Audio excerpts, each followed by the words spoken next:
नमस्कार, मी अमृता. तुमचं स्वागत आहे अन्नपूर्णा अमृता यूट्यूब चॅनलमध्ये. तर आज आपण अगदी हॉटेलमध्ये किंवा बाजारात मिळतात तसे गोबी मंचुरियन कसे बनवायचे ते बघणार आहोत. आपण हॉटेलमध्ये स्टार्टर म्हणून असे गोबी मंचुरियन घेतो. खूप सोपी रेसिपी आहे. अगदी अर्धा तासात हे मंचुरियन तयार होतात आणि त्याला लागणारं साहित्य म्हणजे जे चायनीजला वापरतो त्यामध्येच हे तयार होतात. तर चला रेसिपीला सुरुवात करूया. इथे मी अर्धा किलो फ्लावर घेतलेला आहे. त्याला गोबी पण म्हणतात. तुमच्याकडे काय म्हणतात कमेंटमध्ये नक्की सांगा. त्याच्या खालचं देठ काढून घ्यायचे, म्हणजेच पानाचा भाग पूर्ण काढून घ्यायचा आहे आणि ते फ्लावरचे तुकडे करून घ्यायचे. तुकडे करताना खूप मोठे पण नाही करायचे आणि खूप छोटे पण नाहीत करायचे. मीडियम साईजचे तुकडे करून घ्यायचे आणि त्याला असं देठ पण ठेवायचे. फ्लावर आणताना फ्रेश आणायचा म्हणजे चव छान लागते.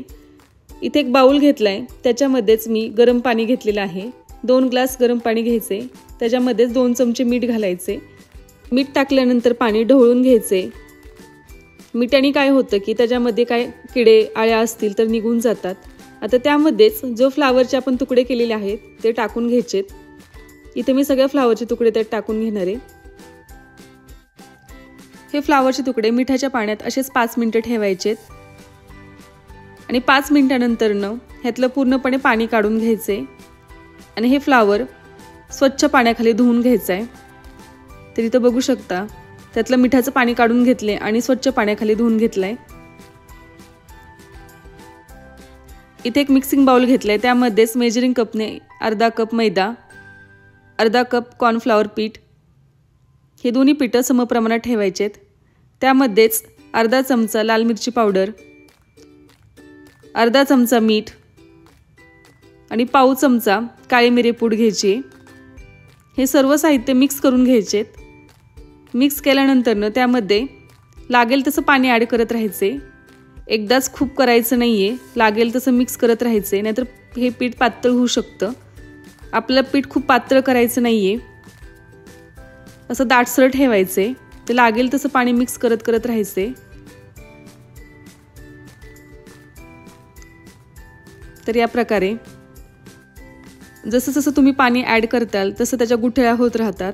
त्या गुठळ्या पूर्णपणे मोडायच्यात आणि त्याचं दाटसर असं पीठ तयार करून घ्यायचे. तर इथं बघू शकता पीठ आपलं तयार झालेलं आहे आणि त्याची कन्सिस्टन्सी पण तुम्हाला दाखवते. या प्रकारे ठेवायची.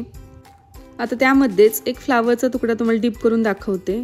याप्रमाणे इथं एका कढईत तेल चांगलं कडकडीत गरम करून घ्यायचे. गरम झालं की पिठात घोळलेले जे फ्लावरचे तुकडे आहेत ते त्यामध्ये सोडायचे आणि हे फ्लावरचे तुकडे तेलामध्ये जास्त नाही सोडायचे.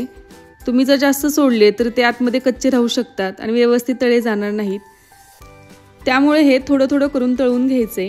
तळत असताना गॅसची फ्लेम मोठीच ठेवायची. जर तुम्ही गॅसची फ्लेम मीडियम केली तर हे तेलकट होऊ शकतात. त्याच्यामुळे मोठ्या फ्लेमवरतीच हे सर्व तळून घ्यायचे. तळत असताना सतत वर खाली हलवत राहायचे जेणेकरून हे सर्व बाजूने चांगले तळले गेले पाहिजेत. तर तुम्ही ते बघू शकता की मंचुरियनचा कलर चेंज व्हायला लागलेला आहे, म्हणजेच की आतपर्यंत चांगले हे तळले गेलेले आहेत. हे मंचुरियन वरनं एकदम क्रिस्पी आणि आतमध्ये मऊ राहतात. अगदी हॉटेलमध्ये मिळतात तसे. आता हे मंचुरियन चांगले तळले गेलेले आहेत आणि हे काढून घ्यायचेत. तर बघू शकता कलर एकदम सुंदर कलर आलेला आहे. तर अशाच प्रकारे मी सर्व मंचुरियन असेच तळून घेणार आहे. तर इथं बघू शकता मी सर्व मंचुरियन तळून घेतलेले आहेत. हे मंचुरियन 1 ते 2 तास असेच क्रिस्पी राहतात. अजिबात मऊ पडत नाहीत. तुम्हाला ज्यावेळेस खाऊशे वाटतील त्यावेळेस तुम्ही सॉसमध्ये परतून खाऊ शकता. इथे एक लोखंडी कढई घेतली आहे. त्यामध्येच जे मंचुरियन तळलेलं तेल आहे ते 4 चमचे तेल घ्यायचे. तेल थोडंसं गरम झालं की त्यामध्ये बारीक चिरलेलं लसूण घालायचं आहे. इथे 2 चमचे लसूण घेतलाय. गॅसची फ्लेम मोठीच ठेवायची. लसूण थोडासा लालसर झाला की त्यामध्येच 2 चमचे बारीक चिरलेलं आलं घालायचे. आलं आणि लसूण लालसर कलर येईपर्यंत परतून घ्यायचे. त्यामध्येच 1 वाटी बारीक चिरलेला कांदा घालायचा आहे. आता कांदा, लसूण आणि आलं हे चांगलं परतून घ्यायचे. गॅसची फ्लेम मोठीच ठेवायची. त्यामध्येच उभे काप केलेले 4 हिरव्या मिरच्या. आता हे परत छान परतून घ्यायचे. मोठ्या गॅसमुळे काय होतं की छान स्मोकी फ्लेवर येतो. आता हे परतून झालं की त्यामध्येच अर्धी वाटी बारीक चिरलेली शिमला मिरची घालायची आणि हे परत 1 ते 2 मिनिटं चांगलं परतून घ्यायचे। आता त्यामध्येच बारीक चिरलेली कांद्याची पात घालायची। कांद्याची पात घालून झालं की परत अर्धा मिनिट हे चांगलं परतून घ्यायचे। आता त्यामध्ये लागणारे सॉसेस घालायचे। इथे 2 चमचे सोया सॉस, 1 चमचा ग्रीन चिली सॉस, आता त्यामध्येच 2 मोठे चमचे रेड चिली सॉस घालायचे। त्यामध्येच 2 मोठे चमचे टोमॅटो सॉस घालायचे आणि हे सर्व मिक्स करून घ्यायचे। त्यामध्येच 1 मोठा चमचा विनेगर, त्याच्याऐवजी तुम्ही लिंबाचा रसही वापरू शकता। आता हे छान मिक्स करून घ्यायचे आणि 1 ते 2 मिनिटं चांगलं परतून घ्यायचे। आता त्यामध्येच अर्धा ग्लास पाणी घालायचे। पाण्याला चांगली उकळी येऊन द्यायची। आता त्यामध्येच चवीनुसार मीठ घालायचे, कारण की सॉसेसमध्ये मीठ असतं त्यामुळे मिठाचं प्रमाण कमीच ठेवायचे। आता इथे एका वाटीमध्ये 1 चमचा कॉर्नफ्लॉवरचं पीठ घ्यायचे आणि त्यामध्येच 2 चमचे पाणी घालून हे मिक्स करून घ्यायचे आणि ह्याची स्लरी तयार करायची। आता हे उकळत्या सॉसमध्ये ही स्लरी घालायची।